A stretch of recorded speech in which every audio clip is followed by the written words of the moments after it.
तो इस अद्भुत लीला का आरंभ होता है एक घटना से।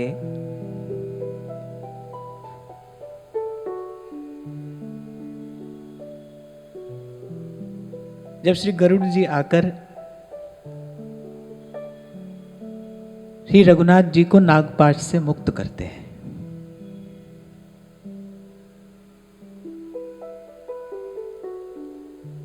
और बस उसी समय भगवान की माया से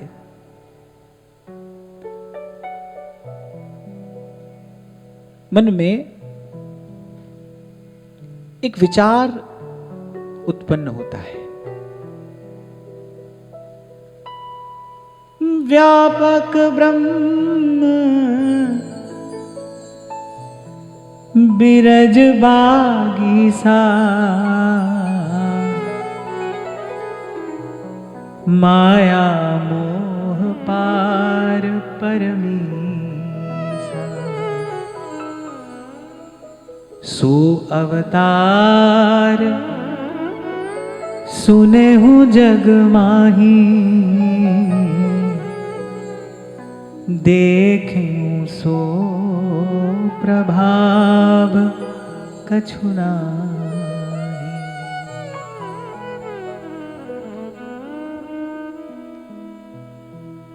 विचार बुद्धि का विकार है।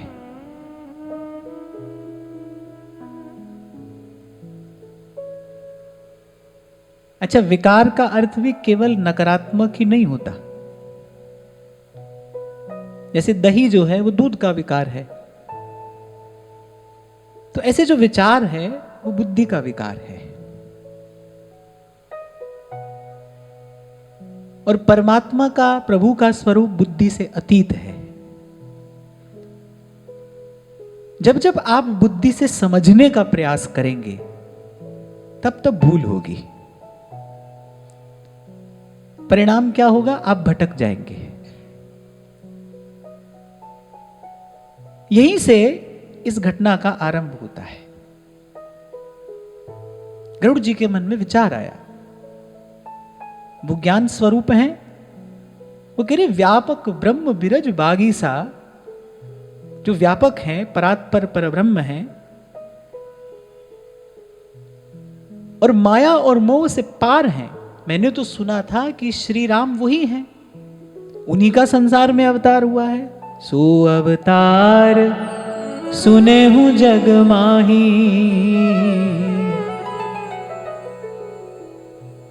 पर बुद्धि क्या कह रही है? देखें सो प्रभाव कछु नाहि। उनका तो कोई प्रभाव मैंने यहां देखा नहीं। अच्छा, यही घटना ब्रह्मा जी के साथ भी हुई। जब ठाकुर जी को बाल गोपालों के संग वो बाल सुलभ क्रीड़ा करते देखा, ब्रह्मा जी ने सोचा भाई ये भगवान कैसे हो सकते हैं। एक और बात मैं आपको यहां बताता हूं कि जो सच्चे संत हैं, जो प्रभु के जन हैं, उनको भी संसार केवल इसी कारण पहचान नहीं पाता है। वो भी ऐसे ही रहते हैं संसार में।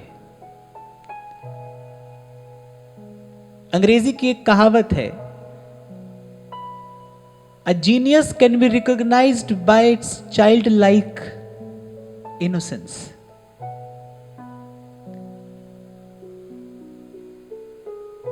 जो जितना श्रेष्ठ होगा, जो जितना उदार होगा, वो उतना ही सरल भी होगा। भक्ति का नवा सोपान है ही क्या? 8 सोपान पार करा देने के बाद भक्ति कहां ले जाकर जीव को खड़ा करती है? नवम सरल सब सो छलहीना। छलहीन कौन होता है? बालक होता है। पर आजकल तो ये नहीं कहना चाहिए, आजकल तो छोटे छोटे बच्चे तेरी मेरी सीख जाते हैं। पर पहले ऐसे देखा जाता था कि एक अवस्था तक बालक बिल्कुल निश्चल होता था, वो कुछ नहीं जानता, न तेरा न मेरा। आज वो अवस्था थोड़ी कम हो गई है, पर फिर भी आरंभिक अवस्था में तो बालक ऐसे निश्चल होता है। करे नवम सरल सबसों छलहीना, मम भरोस ही हरसना दीन।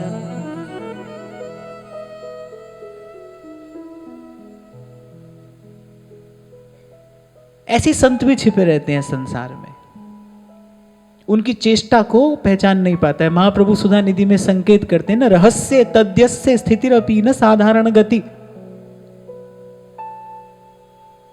संसार की दृष्टि बड़ी स्थूल है, आपकी मेरी दृष्टि बड़ी स्थूल है। बाबा मलूक दास जी एक बात कहते, कह रहे भेष फकीरी जो करे मन नहीं आवे हाथ। मैं कई बार आपसे कहता हूं ना कि साधु का भेष धारण करने में क्या कठिनाई है, कुछ भी तो नहीं है। 1000-2000 रुपए में आप तैयार कर लो अपने आप को। वो कह रहे भेष फकीरी जो करे मन नहीं आवे हाथ, कह रहे दिल फकीर जो हो रहे साहिब तिनके साथ। पर ये भगवान की लीला है, ये भगवान की व्यवस्था है। ऐसे ही भगवान अपने संतों को इस संसार में छिपा कर रखते हैं। अब कोई प्रश्न करे भाई जो छिपा कर ही रखना है, फिर संतों के यहां रहने का प्रयोजन क्या है, संसार का कल्याण कैसे होगा? नहीं भाई, संत के होने मात्र से ही कल्याण है। संत का जो होना है उसके होने मात्र से ही संसार का कल्याण होता है। कई बार पहले भी आपको मैंने संकेत किया ना, संत के रोम रोम से एक परमाणु निस्सरित होता है जो आपके मेरे जैसे जीवों के मन में भजन भाव की प्रेरणा बनता है। उसी के कारण आपके मेरे मन में ये भजन भाव की उत्कंठा जागृत होती है। उसी के कारण आप और मैं लगते हैं भजन में, साधन में। संत के होने मात्र से ही इस संसार का कल्याण होता है। नहीं तो कबीर ये कहते संत न बोलते जगत में, वो कह रहे संत न होते जगत में तो जल मरता संसार। संत के होने से ही शीतलता है। इसलिए मैं कहता हूं कभी कभी किसी का होना ही उत्सव होता है, कोई है, यही बहुत बड़ी बात है।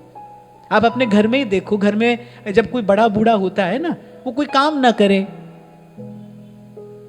वो आपका कोई सहयोग ना करे, लेकिन बड़े का होना ही बहुत होता है। घर में बड़ा व्यक्ति बैठा है तो उसका होना ही बहुत है। हालांकि आजकल तो ये सब मापदंड बदलते जा रहे हैं। अब तो एक नया संसार बन रहा है, नहीं नया संसार बन गया है। पर मैं तो भाई पुराना व्यक्ति हूं। मुझे तो कई बार ऐसा लगता है कि I am a very old soul in this new world. कभी कभी लगता है कि ये सब बहुत नया है, हमारे लिए नहीं है ये, हम तो बहुत पुराने हैं, बहुत पुराने। पर ये संतों की कृपा है, ये सत्संग की कृपा है कि संतों ने इस संसार में रहने की युक्ति सिखा दी। भाई कैसे रहना है, राम झरो के बैठ के और बस सबका मुजरा ले देखते रहना। पहले संसार दिखाई देगा, पहले ये खेल दिखाई देगा, फिर खिलाड़ी दिखाई देने लगता है। तो पहले संसार दिखाई देता है, फिर धीरे धीरे जब आप निर्लिप्त होकर रहते हैं, अभ्यास करते हैं। तुलसी बाबा मानस में एक स्थान पर कह रहे सबसे बड़ा गुण क्या है? कह रहे गुण दोष न देखना, यही सबसे बड़ा गुण है। जब आप इसका अभ्यास कर लेते हैं, करते हैं, लगते हैं जब आप ईमानदारी से, फिर प्रभु सहायता करते हैं। फिर धीरे धीरे जब मन निर्लिप्त होता चला जाता है, फिर आपको लगता है नहीं भाई सब प्रभु की लीला है। काकू निंदू काकू बंदू दो पल्ले भारी। फिर समझ में आता है साईं के सब जीव हैं कीड़ी कुंजर दोए, छोटा भी उसका है, बड़ा भी उसका है, भला भी उसका है, बुरा भी उसका है। इसी को कहते हैं माया की निवृत्ति। माया है क्या? मैं और मोर तोर तय माया। तुलसी बाबा ही कहते हैं मानस में, कह रहे मैं और मोर तोर तय माया। कुछ नहीं है ऐसा जो मानस में ना हो। अगर कोई मुझे कहे ना कि आप किस ग्रंथ को सबसे पहला प्रणाम करेंगे, तो मैं मानस को सबसे पहला प्रणाम करूंगा। यदि भी क्योंकि मेरे जीवन में सबसे पहला आगमन भी मानस जी का ही हुआ। जब का खा गा भी नहीं पढ़ा था, तब से मानस की पोथी कोई देखा, तो शायद ये मेरा कोई भावनात्मक पक्षपात भी हो सकता है, पर मुझे कोई कहे भाई सबसे पहला प्रणाम किसको करोगे, तो मानस को करूंगा।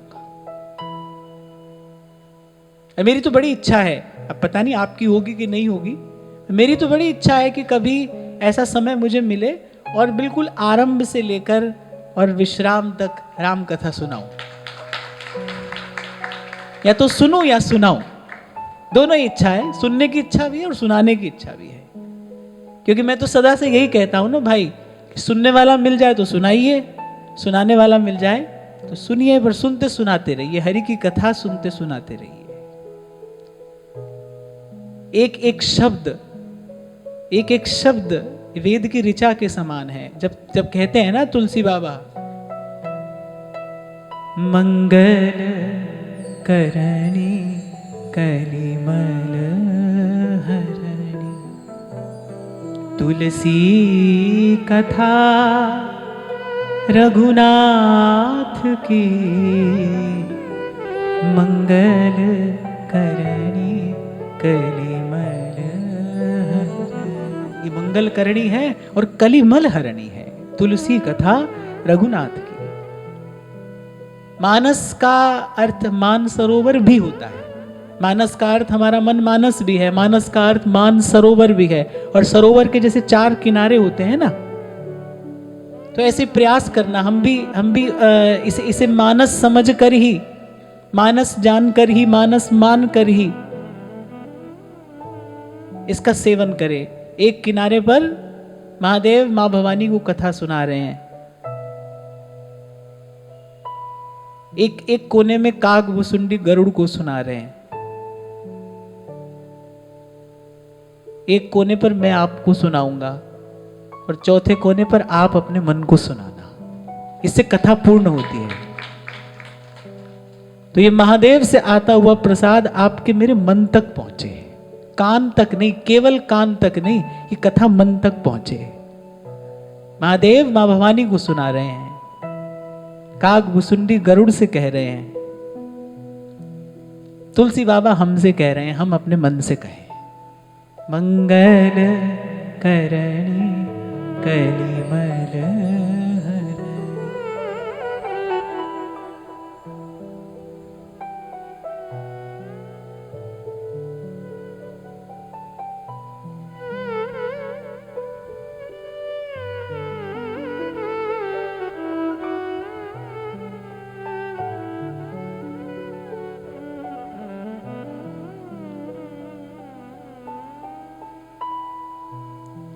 तो गरुड़ जी ने देखा, भाई इनका तो कोई प्रभाव मैंने नहीं देखा, क्या ये वस्तुतः ईश्वर हैं, क्या ये भगवान हैं?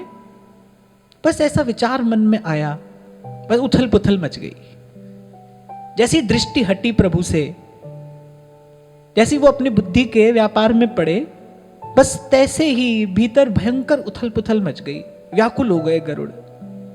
मन कह रहा है, भव बंधन ते छूटहि, नर जप जा करना। मेरे जिसका नाम जपने से जीव भव बंधन से मुक्त हो जाता है, खरब निसाचर बांधे नाग पास सोई राम। मेरे एक तुच्छ से राक्षस ने उन प्रभु को कैसे बांध लिया? अब अगर भाव से इस लीला का दर्शन करते तो फिर एक ही उत्तर मिलता, भाई हरि की लीला है, प्रभु की लीला है। जैसे महादेव कहते हैं ना, हुई ही जो राम रचि राखा, को कर तर्क बढ़ावई शाखा। कहने वाला कहता है कि अक्ल में जो घिर गया, ला इंतहा क्यों कर हुआ। भगवान का एक नाम अनंत भी तो है ना, अनंत जिसका कोई अंत नहीं है, माने जिसका कोई पार नहीं है। वो बोले अगर बुद्धि में ही आ गया फिर वो अनंत कैसे हुआ? बोले बुद्धि में नहीं, वो तो हृदय में समाता है। अपनी इच्छा से वो किसी के हृदय में तो समा जाए, पर मन और बुद्धि में नहीं आ सकता है, अक्ल में नहीं घिर सकता है। अब ये जो तर्क मन में उठा ना, भव बंधन ते छूटहि, नर जप जा करना,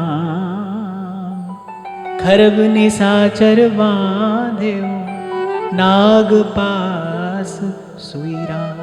एक छोटे से तुच्छ से राक्षस ने कैसे उनको नागपास में बांध लिया।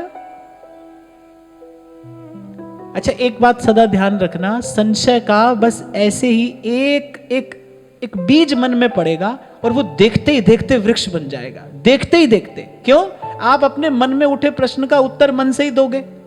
मन में जो तर्क उठेगा उसका उत्तर मन ही तो देगा ना। दो मन रहते हैं सदा, आप कभी भी देखना। मन हमेशा दो हिस्सों में बटा रहता है। जब तक संसार में है तब तक दो हिस्सों में बटा है। आपका ही मन भली बात भी कहेगा, आपका ही मन बुरी बात भी कहेगा। आपका ही मन कहेगा चलो ये कर लेते हैं, फिर एक और मन कहेगा नहीं नहीं नहीं करना चाहिए, फिर कहेगा कर लेते हैं, फिर कहेगा नहीं करना चाहिए। इसी को सेवक जी महाराज ने कहा है, द्वंद्व सर्व खो बही। और इसी द्वंद्व में जीव अपनी सारी जीवनी शक्ति खोता चला जाता है। तो मन ने कहा भाई एक छोटे से राक्षस ने कैसे प्रभु को बांध लिया। अब दूसरा मन खड़ा हो गया, नाना भांति मन ही समझावा,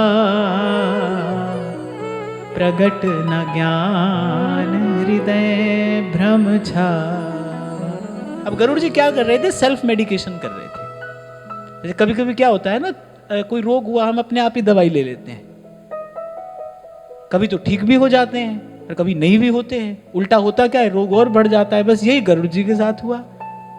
मन का वो जो तर्क वितर्क था, वो जो वाद विवाद था, वो बढ़ता ही चला गया। और प्रगट ना ज्ञान हृदय भ्रम छावा, और बस ऐसे ही देखते देखते हृदय भ्रमित हो गया। इसलिए कबीर कहते गहरी नदियां है, नाव पुरानी है, केवटिया से लगे रहना, यानी गुरु चरणों से लगे रहना। महाराज वाणी में बड़ी सुंदर बात कहते हैं, हरि जी सूक्ष्म अगम है। फिर बड़ा सूक्ष्म है और अगम है, मन बुद्धि से परे है, किस विध मिले आ जाए। फिर उससे मिले कैसे?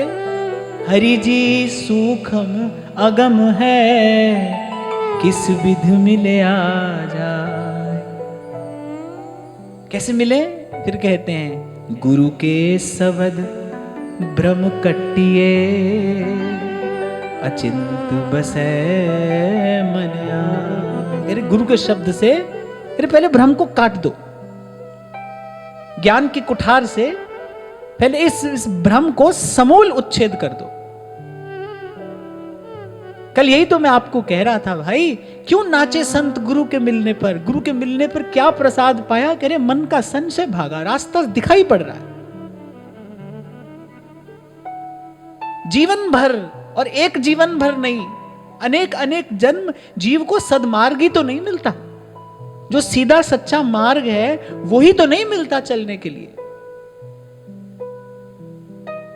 एक सीधा सच्चा मार्ग मिल जाए गुरु की कृपा से, फिर उसके बाद क्या है? उसके बाद तो कभी कभी धीरे और कभी तेज गति से उस पर चलना है। चलने वाला आज नहीं तो कल पहुंच ही जाता है। रास्ता तो मिले। हमारे पास तो रास्ते ही दो हैं। तभी तो श्री महाप्रभु जी ने व्यास जी को कहा, अरे व्यास जी, दो घोड़ों पर चढ़कर कौन ठिकाने पहुंचाए। हमारे पास तो रास्ते ही दो हैं, कभी इधर चले कभी उधर चले। मन की स्थिति क्या होती है? घर में बैठे हैं तो मन कह रहा है सत्संग में चले जाते, सत्संग में जाते, सत्संग में आकर बैठ गए तो घर की चिंता हो रही है। आप देखो मन की प्रकृति कैसी है। एक छोर पर मन कभी रहता नहीं है। वो जिस छोर पर रहेगा दूसरे का विचार करेगा, आपको दूसरी तरफ भरमाएगा। ऐसा ही तो मन है। और यही महाप्रभु कह रहे हैं, यह जो एक मन बहुत ठौर कर, कहो कौन सच उपायो। एक रास्ता ही तो नहीं मिलता है भाई। रास्ते का मिल जाना बहुत बड़ी उपलब्धि है। अगर आपको एक सीधा सच्चा मार्ग मिल गया है, आपने मन में यह निश्चय कर लिया है, आपने मन में यह दृढ़ भावना कर ली है, भाई अब कहीं इधर उधर नहीं देखना है, अब बस चलेंगे इस रास्ते पर। ये बहुत बड़ी बात है। सब प्रकार के भ्रमों से, सब प्रकार के बंधनों से छुड़ाकर गुरु हाथ पकड़कर जीव को सदमार्ग पर ले जाता है। और बस एक मार्ग मिलते ही जीवन में आनंद की वर्षा आरंभ हो जाती है। जब तक द्वंद्व है तब तक सुख नहीं है भाई। मैं बार बार आपसे कहता हूं, मानव जीवन की सबसे बड़ी पीड़ा द्वंद्व है, बटा होना। हमारी चेतना का दो हिस्सों में बटा होना, कभी इसके कभी उसके, कभी यहां कभी वहां। संसार में लगे हैं तो सोच रहे हैं कि भाई भजन करते, सत्संग में जाते, यहां आ गए तो फिर वहां घूम रहे हैं। कहीं भी तो चैन नहीं है, कहीं भी तो टिकाना नहीं है। जिन संतों को टिकाना मिल गया, जिन्होंने ये दृढ़ निश्चय कर लिया, साहिब तुम ही दयाल, तुम लग मेरी दौड़, जैसे काग जहाज को सूझे और न ठोर। एक बात मैं आपको कहूंगा कि थोड़ा सत्संग का सेवन करके संतों के मुख से हरि की कथा, हरि की चर्चा सुनो, थोड़ा नाम जपो, थोड़ा अपने जीवन में सत्कर्म का धन एकत्रित करो। इससे क्या होगा, आपकी आत्मिक शक्ति, आपका आत्मबल बढ़ेगा और आप निश्चय कर पाएंगे कि भाई यही मेरा मार्ग है और इसी पर मुझे चलना है। जैसे मीरा जी ने गरज कर संसार में कहा, जी मार्ग सब संत गया छे, वी मार्ग में जास्या। भाई मैं इसी मार्ग पर जाऊंगी, यही मेरा मार्ग है। ये मन जन्म जन्म से जीव को भरमाता आया है और भरमाता रहेगा, यही इसका कार्य है। मन ही मिलावे राम से और मन ही करे फजीत।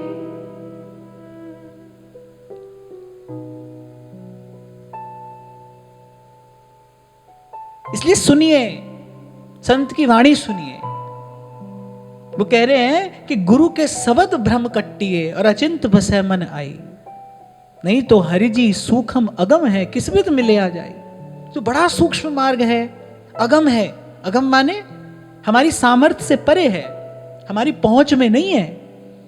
इसलिए बार बार महापुरुषों ने एक ही शब्द कहा है, कृपा। सुख तेरा दिता नहीं, एक सुख कमाया जाता है, पर यहां संत कह रहे ये सुख प्रभु आपका दिया है, तुद पावे ऐसा नाम जपावे, सुख तेरा दिता लइए।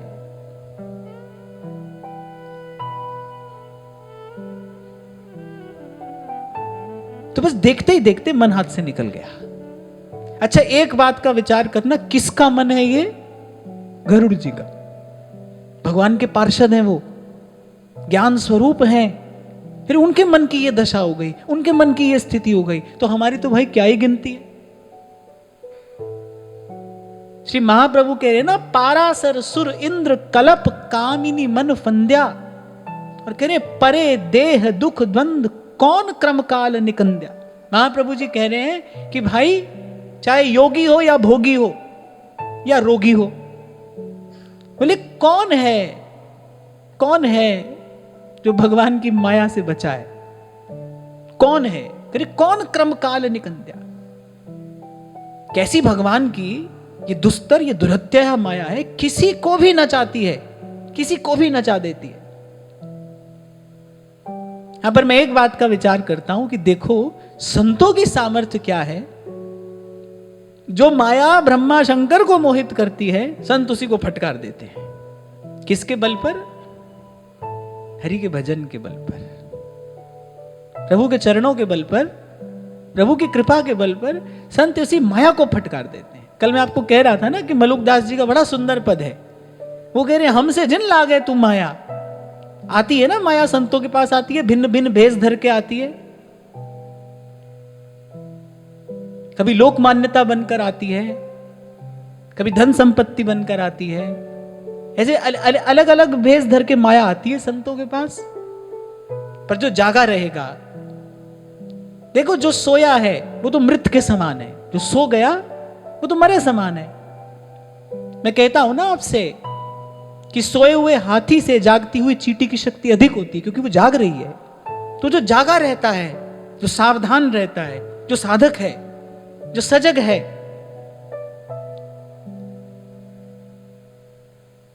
जिसके कान में सतत निरंतर पड़ रहे हैं संतों के शब्द, संत का शब्द ही सोए जीव को जगाने वाला है भाई। और यहां पर कोई नहीं है और यहां पर कुछ नहीं है। मैं सदा ही आपसे एक ही बात कहूंगा, इस सारे अस्तित्व में सबसे शक्तिशाली अगर कुछ है तो वो गुरु का, संत का शब्द है। कहां पड़े जीव को जगा देता है, कहां से उठाकर कहां ले आता है।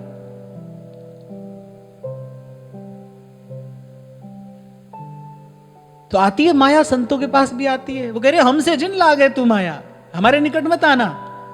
ऐसे कबीर जी का एक बड़ा सुंदर पद मिलता है। कबीर तो कह रहे तुम घर जाओ हमारी बहना। देवताओं ने उत्पात किया, भेज दी एक बड़ी सुंदर अप्सरा कबीर जी के पास। क्योंकि कबीर जी का यश, कबीर जी के भजन का बल, तेज, प्रताप बढ़ता ही जा रहा था। भगवान लगे हैं कबीर जी की सेवा में, पीछे पीछे हरि फिरे, कहे कबीर कबीर।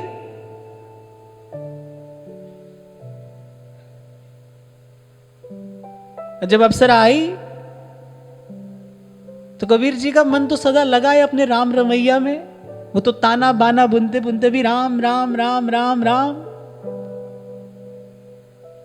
तो कबीर जी ने देखा भी नहीं उसकी ओर, बस इतना ही कहा, तुम घर जाओ हमारी बहना, यहां तुम्हारा लेना ना देना, यहां तुम्हारी दाल गले ना। बोले यहां तुमसे कुछ नहीं हो पाएगा, तुम घर जाओ। आती है माया संतों के पास, आती है अलग अलग भेष धर के आती है कि संसार के जितने प्रलोभन हैं इनके मूल में क्या है, कि मूल में भगवान की माया ही है। इसमें लग जाना कठिन नहीं है, इसे बच के रहना कठिन है। कि तो सब आएगा, खूब आएगा, इससे बचे रहना, केवटिया से लगे रहना, हरि चरणों से लगे रहना, गुरु चरणों से लगे रहना और इससे बचे रहना। अनेक अनेक भगवत प्राप्त महापुरुषों की वाणी का दर्शन मैंने किया। वो कहते थे कि भाई जितनी देर सत्संग हो उतनी देर समूह में रहो। अब जैसे आप और मैं यहां इकट्ठे आकर बैठते हैं, कहते हैं, सुनते हैं, कह रहे भाई जितनी देर सत्संग हो उतनी देर समूह में रहो, उससे अधिक संग की आवश्यकता नहीं है। सत्संग के अतिरिक्त जो किया जा रहा है वो कुसंग ही है। दो ही तो बात है, संग दो ही प्रकार का तो होगा, या तो अच्छा होगा या बुरा होगा, या तो सत्संग होगा या कुसंग होगा। तो बोले इतना सत्संग करो जितना विचार चिंतन कर सको, और बोले बस उतना ही संग पर्याप्त है, उससे अधिक संग की आवश्यकता नहीं है।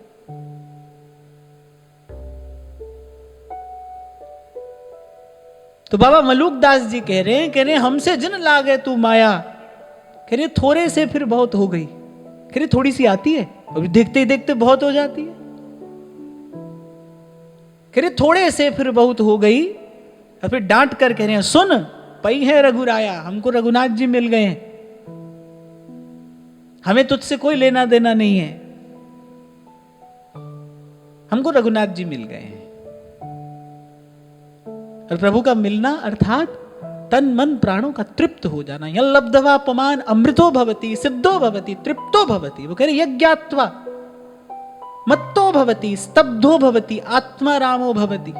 भगवान का मिलना अर्थात यत् प्राप्य, जिसको प्राप्त करके न किंचित वांछति, फिर वो कुछ नहीं चाहता है, न शोचति न द्वेष्टि न रमते नोत्साही भवति। मन मस्त मगन मन मस्त मगन मन मस्त मगन अब क्या। ऐसे कि पद बड़ा सुंदर है, कैसे डांट रहे हैं श्री मलूकदास जी। कह रहे हैं अपने में है साहेब हमरा, कह रहे हमारे साहेब सा हमारा साहेब ही है। कह रहे अपने में है साहेब हमरा अजहू चेत दीवानी, काहू जन के बस परी जई हो तो भरत मरेगी पानी। अगर किसी भगवान के भक्त के हाथ आ गई तो बोली तेरी सारी चंचलता छूट जाएगी और भरत मरेगी पानी। भक्तमाल में ऐसा प्रसंग आता है। तभी भगवत रसिक देव कहते हैं जो कदापि माधो भजे माया चेरी होए, माया चेरी होए रहे पग सो लपटानी। अब जो बताओ जो इतनी चंचला है, जो सुर नर मुनि सबको नचा रही है, उसको किसी की सेविका होकर रहना पड़ जाए तो उसके लिए कितना कठिन है। तभी उसको सावधान करते हैं, बोले काहू जन के बस परिजयी हो भरत मरेगी पानी। जैसे किसी को हाथ में छड़ी लेकर फटकारा जाता है ना, ऐसे करिए तर है चित है आंख नीची कर। मैं कह रही लाज कर जन की, कह रहे भगवान के भक्त की ओर मत देख और डार हाथ की फांसी। ये जो हाथ में फांसी लिए तू डोल रही है, जीव को फंसा रखा है तूने, बोले तर है चित है आंख नीचे कर और डार हाथ की फांसी। बोले जन ते तेरो जोर न चली है, भगवान के जन पे तेरा जोर नहीं चलेगा। रक्षपाल अविनाशी, अविनाशी प्रभु सदा उसकी रक्षा करते हैं। जू बछड़ा संग गाय, ऐसे प्रभु अपने जन की रक्षा करते हैं। तभी तो मान सिंह कहने लगे ना कुंभन दास जी से, भाई माया के भक्त तो हमने बहुतेरे देखे, आज तक माया के भक्त तो हमने बहुतेरे देखे, पर मायापति का भक्त आज हमने पहली बार देखा है। भगवान का भक्त ऐसा होता है। कितनी बिनती मान सिंह ने की, कुछ तो मेरी ओर से स्वीकार करिए। और यत् प्राप्य न किंचित वांछति, न शोचति न द्वेष्टि न रमते नोत्साही भवति। देखो, आपको कोई तभी देता है, दे सकता है, जब आप लेते हैं और लेना चाहते हैं।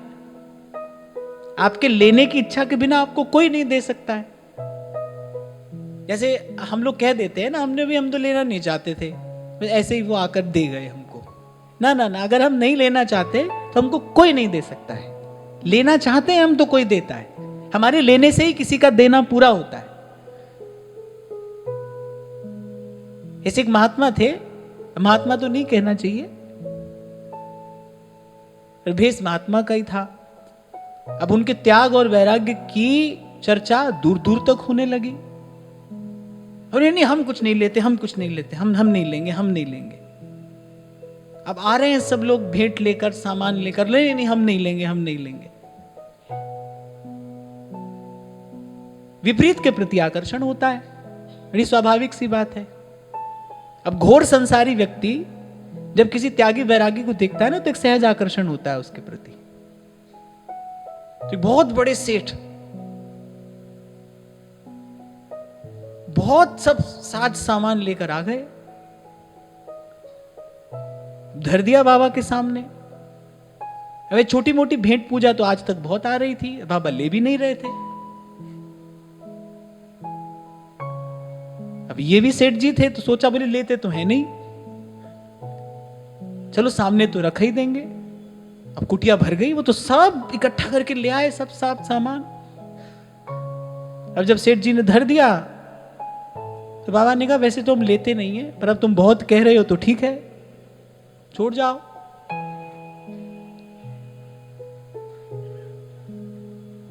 तो कहने भर की बात है भाई, नहीं, हम लेना नहीं चाहते थे, हमको कोई दे गया, हम तो ऐसा चाहते ही नहीं थे, पर ऐसा हो गया ना। ये सब झूठी बात है, सब अपने मन को धोखा देने की बात है, और कुछ नहीं है। हम चाहते हैं तो होता है, नहीं चाहते तो नहीं होता है। कितनी कितनी बिनती मानसिंह करते हैं, और मानसिंह संस्कारी हैं। राजा मानसिंह भक्त थे, संस्कारी थे, संत सेवा के भाव से ही श्री कुंभन दास जी के पास गए थे। पहले भले किंचित अभाव रहा हो, लेकिन जब श्री कुंभन दास जी की निष्प्रियता का दर्शन कर लिया, तब तो उनके मन में वास्तविक सेवा का भाव जगा कि भाई कुछ तो सेवा मुझसे लीजिए। कुंभन दास जी ने कहा कि ठीक है, वचन दीजिए, जो हम कहेंगे आप करेंगे। मान सिंह ने कहा कि मैं कृत संकल्प हूं। तो कुंभन दास जी ने कहा, आज के पीछे यहां आना नहीं, बस यही सेवा हम आपसे चाहते हैं, आज के पीछे यहां नहीं आना।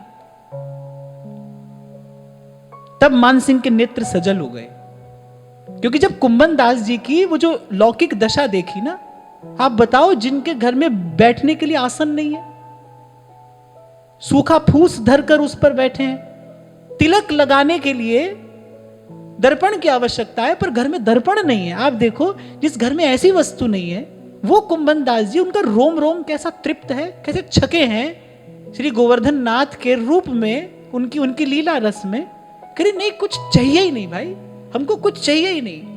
कह रहे देख रहे हो, ये हमारे घर के आंगन में 2 पेड़ हैं, कह रहे एक गर्मी में फल जाता है, एक सर्दी में, और कह रहे हमारे पास तो इतना फल हो जाता है, हम दूसरे को बांटते हैं, हमारे पास तो पहली आवश्यकता से अधिक है, तो तुम्हारा लेकर क्या करेंगे।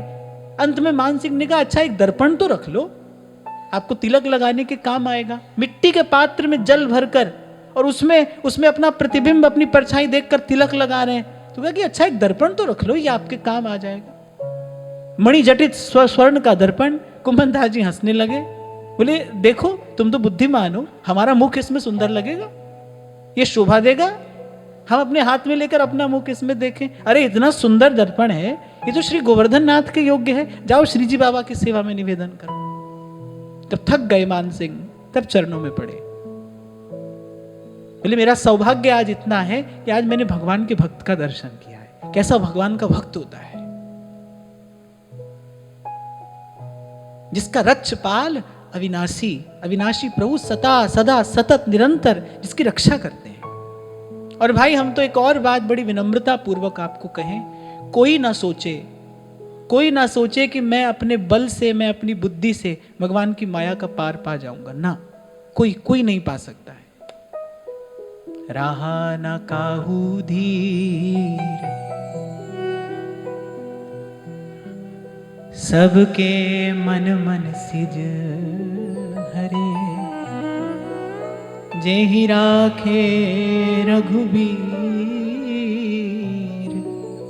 ते उबरे तेहि काल महा। जेहि राखे रघुबीर, प्रभु हाथ पकड़कर किसी को बचा ले तो कोई बच जाए, बस सारे प्रश्नों का उत्तर एक ही है। प्रभु किसी को बचा ले तो कोई बच जाए। अपने बल से, अपनी बुद्धि से कोई पार नहीं पा सकता है भाई इसका। अरे भगवान की माया कैसी है, माया में लिप्त जीव को यह लगता है कि मैं माया मुक्त हो गया हूं। वो दूसरे को उपदेश करता है, दूसरे को मार्ग देता है। ऐसी भगवान की माया है, रोग का अनुभव भी नहीं होने देती। इसलिए जेहि राखे रघुबीर, थे उबरे तेहि काल महा। तो अंत में कह रहे कहे मलूका चुप कर ठगनी, अरे कहे मलूका चुप कर ठगनी, अवगुण राख दुराई, और जो जन उबरे राम नाम कही, ताते कछु ना बसाई। हमसे जिन लागे तू माया।